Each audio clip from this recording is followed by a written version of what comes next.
થાય, મારા ઠાકરની નગરી સુપર દેખાય। તો જય દ્વારકાધીશ, જય રામાપીર, જય માતાજી। આજે અમારી યાત્રાના કમ્પ્લીટ 5 દિવસ થઈ ગયા છે અને અમે અત્યારે લીંબડીથી નીકળી અને રાજકોટ તરફ જઈ રહ્યા છે। લીંબડીથી અમે કમસે કમ સવારે 5:30 વાગે સાયકલ યાત્રા ચાલુ કરી દીધી હતી। તો અત્યારે 1 કલાક જેવું થઈ ગયું છે, 6:30 વાગી ગયા છે અને અમે 15 કિલોમીટર ઓલમોસ્ટ કાપી નાખ્યું છે અને હવે અહીંયાથી રાજકોટ બાકી છે 100 કિલોમીટર।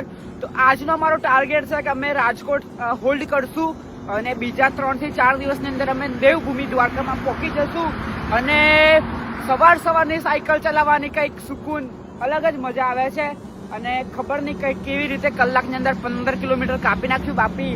બપોરે તો બહુ તાપ પડે છે એટલા માટે સવારમાં સાયકલ ચલાવીને સાંજના પોરે સાયકલ ચલાવી બહુ સારું છે, પણ બપોરે યાર આટલો બધો તડકો પડે છે તો બી અમે ટ્રાય કરશું કે 3 થી 4 દિવસની અંદર દ્વારકા દેવભૂમિમાં પહોંચી જઈએ।